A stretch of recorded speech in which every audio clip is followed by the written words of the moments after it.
Hello my dear students, welcome to the session. बेटा GATE 2026 mathematics paper का discussion चल रहा है। इसी लिस्ट में लीनियर अलजेब्रा का एक मीठा मीठा question. Yes, let P3R be the vector space of all polynomials of degree at most 3। वो आपको पता है, with the real coefficients under usual polynomial addition and scalar multiplication. यहाँ तक तो कुछ ज़्यादा कुछ काम का नहीं है। ये मैपिंग देखिए, टी मैपिंग है P3 से लेकर के R² तक। भाई मैपिंग अपना क्लियर होना चाहिए आपको। सो ये आपका P3 हो गया मेरे बेटा, ये आपका R² हो गया मेरे बेटा। हाँ जी, यहाँ से कोई भी पॉलिनॉमियल उठाया, मान लीजिए आपने fx उठाया, ये t है आपका, तो t fx को कहाँ लेके जाएगा? ये डबल कोऑर्डिनेट का काम कर रहा है। पहला कोऑर्डिनेट क्या है और दूसरा कोऑर्डिनेट क्या है? पहला कोऑर्डिनेट में f1 आएगा मेरे बेटा और दूसरे में इसका डेरिवेटिव आएगा मेरे बेटा। ठीक है ना? ये तो समझ में आता है, खैर ज़्यादा कुछ है नहीं इसमें।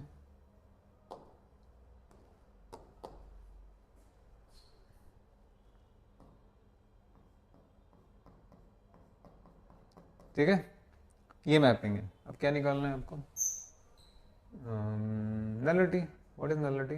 Nullity is dimension of null space, NT। अब NT क्या होता है? अगर आपने ग्रुप थ्योरी पढ़ा है तो कर्नल, रिंग थ्योरी पढ़ा है तो कर्नल, लीनियर अलजेब्रा अच्छे से पढ़ा है तो फिर नल स्पेस, नल स्पेस है ना, डायमेंशन ऑफ नल स्पेस। तो यहाँ आइए ज़रा, सॉल्यूशन आराम से हो जाएगा, कुछ नहीं है बेटा। मैं ये ओके, नेक्स्ट पेज पे ज़रूरत पड़ेगी तो नेक्स्ट पेज पे ले जाएंगे। ये P1 और P डेरिवेटिव 1, देखिए ये P पॉलिनॉमियल पे वर्क करके ये आंसर दे रहा है, F पॉलिनॉमियल पे वर्क करके ये आंसर आएगा, G पॉलिनॉमियल पे वर्क करके, है ना, ये ध्यान रखना। सो नेक्स्ट पेज पे चलते हैं बेटा। NT निकालना है, इसका डायमेंशन निकालना है। तो NT में क्या आएगा बेटा? कलेक्शन ऑफ दोज पॉलिनॉमियल्स जिनका इमेज आइडेंटिटी है या जीरो है। So it is those fx belongs to P3 where T of P X है 0 0।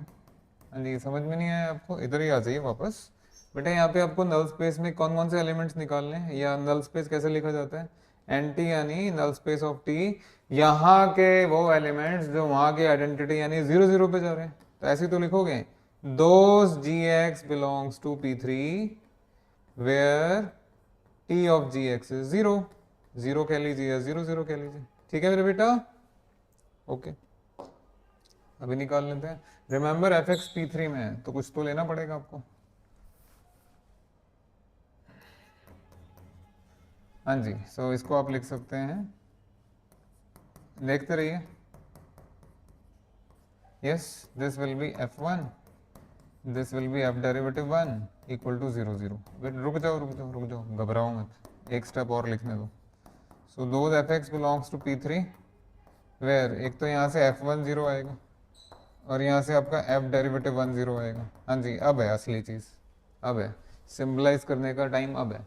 मेरे बेटा एक बात बताइए, अगर आप fx को P3 में ले रहे हैं, P3 में ले रहे हैं, तो fx को कैसे लेंगे आप? 3 डिग्री का पॉलिनॉमियल ना, एटमोस्ट 3 डिग्री का, तो ऐसे ले लीजिए, ax³ plus bx² plus cx plus d। अच्छा ये बताइए इसका डेरिवेटिव क्या आएगा? 3ax² 2bx plus c। बस ये 1 पे रखना है आपको, चीज़ें खत्म ही हुई समझो। वो जो पोलिनोमियल दिख रहा है एट वन कैलकुलेट कर लीजिए। सो यहाँ लिखा जाएगा, यहाँ लिखा जाएगा आपका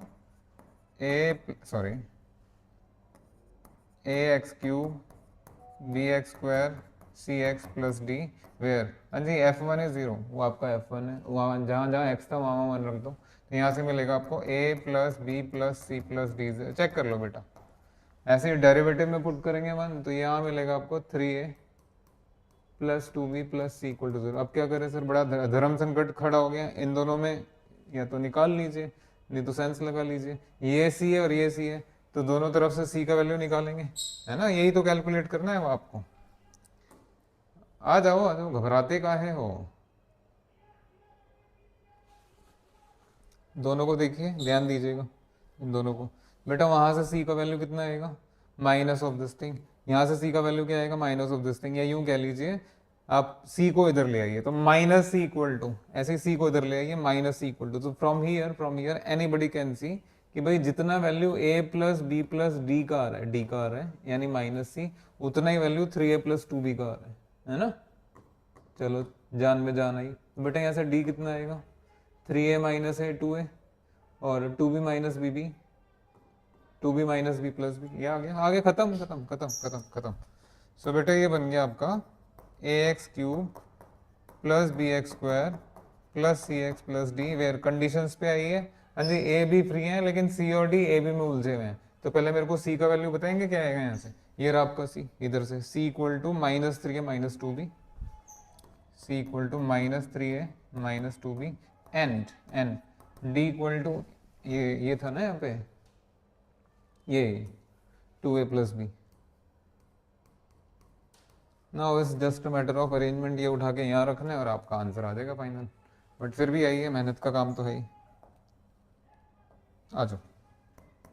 हाँ जी, this is a x cube plus b x square. हाँ जी, सी के प्लेस में क्या रखेंगे मेरे बेटा, सी के प्लेस में माइनस थ्री है माइनस टू बी, और डी के प्लेस में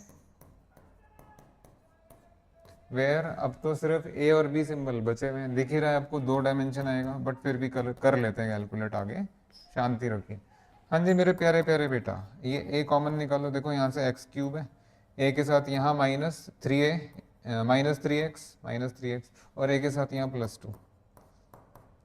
अब बी कॉमन निकाल लीजिए, एक्स स्क्वायर, यस, यहाँ से minus two B minus two X और यहाँ से plus one, where A and B आपके सिंबल्स हैं जो आर से आ रहे हैं, स्केलर समझ लीजिए। बेटा किसका स्पैन है, मैंने पूछा ये किसका स्पैन है, दिस स्पैन ऑफ, ये जो दो पोलिनोमियल दिख रहे हैं आपको, x cube minus three x plus two comma x square minus two x plus one.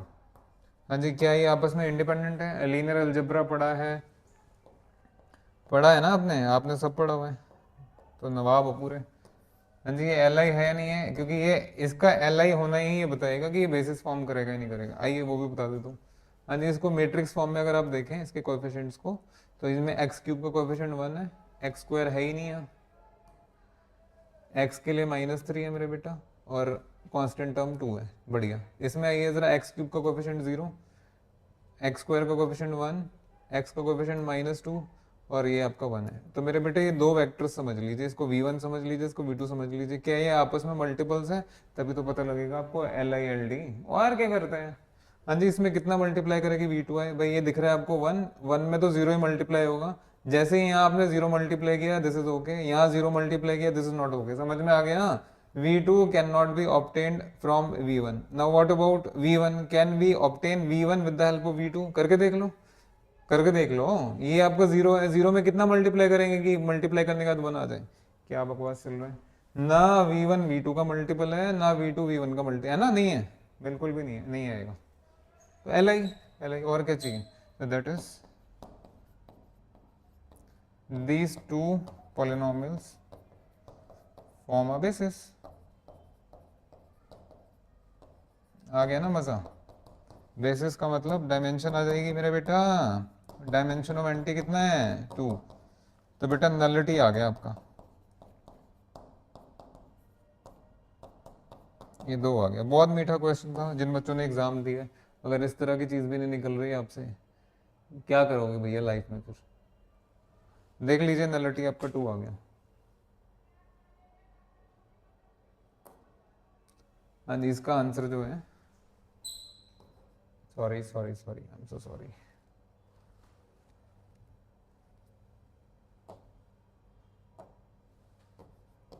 इसका आंसर आपका टू है। कैसे आया टू, वो तो आपको दिखा दिया। चलिए, थैंक यू वेरी मच, जल्दी मिलते हैं नए क्वेश्चन के साथ, थैंक यू।